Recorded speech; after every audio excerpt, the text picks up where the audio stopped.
अस्सलामु अलैकुम वरहमतुल्लाहि वबरकातुहू। प्यारे मोमिनों, आज तक हमने अपने इस उम्मत मोहम्मद चैनल पर हज़रत मोहम्मद सल्लल्लाहु अलैहि वसल्लम की पैदाइश से लेकर उनके निकाह होने तक के कुछ वाक़यात सुने। मुझे उम्मीद है उन तमाम वाक़यात को आपने ज़रूर सुना होगा। आज का वाक़या सुनने से पहले अगर आप नए हैं तो हमारे चैनल को सब्सक्राइब कर लीजिए, अपने दोस्तों और रिश्तेदारों में इसे शेयर कीजिए और हाँ, हुजूर के लिए एक लाइक तो ज़रूर कीजिए। तो चलिए आज का वाक़या शुरू करते हैं। एक दफ़ा का जिक्र है जब काबा की मरम्मत की जाने वाली थी। उस वक्त काबा की जो टूटी दीवारें थी उन्हें गिराकर काबा को फिर से तामीर किया जाने वाला था। उस वक्त रसूलुल्लाह की उम्र 35 साल की थी। हज़रत इस्माइल अलैहिस्सलाम के वक्त जब काबा बनाया गया था तब उसकी ऊंचाई सिर्फ 9 हाथ की थी और ऊपर छत भी नहीं थी। जैसे जैसे वक्त बीतता चला गया, मौसम की सख्ती की वजह से उसकी दीवारें टूट फूट गई थी। दीवारें कमज़ोर होकर टूटने की वजह से कबीला कुरैश ने काबा को फिर तामीर करने का फैसला किया।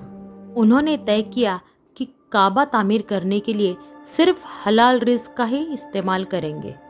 जब काबा तामीर करने की बात आई तो उसके लिए पहले आधी टूटी दीवारों को गिराना ज़रूरी था, लेकिन किसी की हिम्मत नहीं हो रही थी। आखिर में वलिद बिन मुगीरा मखज़ूमी ने इसकी शुरुआत की।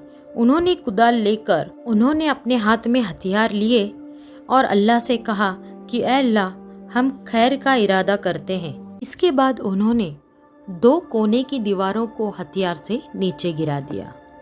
जब लोगों ने देखा कि उन पर कोई आफत नहीं टूटी तो उन्होंने भी फिर काबे की जो टूटी दीवारें थी उनको ढाना शुरू कर दिया। हज़रत इब्राहीम अलैहिस्सलाम ने जहाँ तक उसकी बुनियाद बनाई थी उस बुनियाद तक उसे ढा दिया और उसी बुनियाद पर फिर से काबा की तामीर शुरू की गई। काबे की तामीर करने के लिए अलग अलग कबीले के लोग कबीला कुरैश के साथ आकर जुड़ गए थे।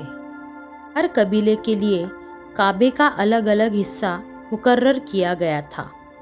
कबीलों ने अपने अपने अलग पत्थर के ढेर लगा रखे थे। तामीर शुरू हुई।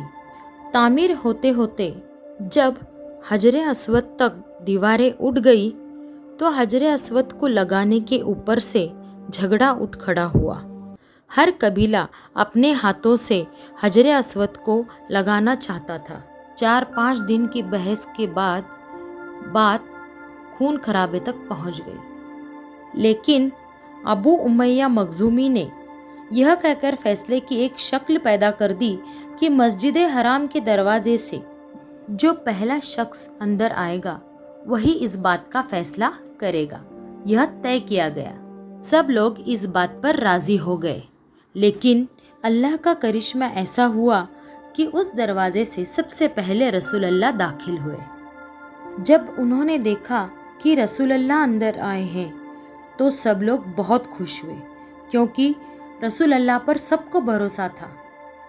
रसूलुल्लाह ने इस फसाद का बहुत अच्छा हल निकाला।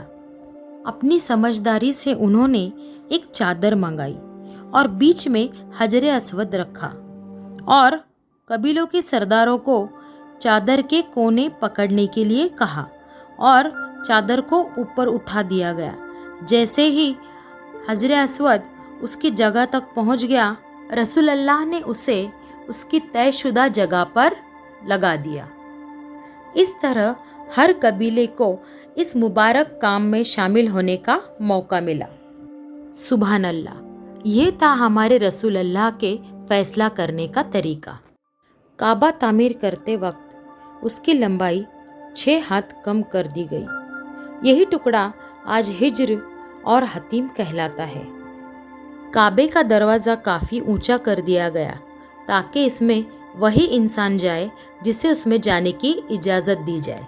जब काबे की दीवारें कुछ 15 हाथ लंबी हो गई, उस वक्त काबे के अंदर भी 6 बड़े खम्भे खड़े कर उसके ऊपर छत डाल दी गई। काबा पूरा तैयार होने के बाद करीब करीब चौकोर दिखाई देने लगा। मोमिनों, उम्मीद करती हूँ कि आपको ये वीडियो ज़रूर पसंद आई होगी। अगर आप हमारी अगली वीडियो देखना चाहते हैं तो चैनल को सब्सक्राइब कीजिए, अपने दोस्तों और रिश्तेदारों में इस वीडियो को शेयर कीजिए। अगर आपकी पहले की वीडियो मिस हो गई है तो ऊपर आने वाले लिंक पर क्लिक करके पहले की वीडियो देख लीजिए। तब तक के लिए अल्लाह हाफिज़।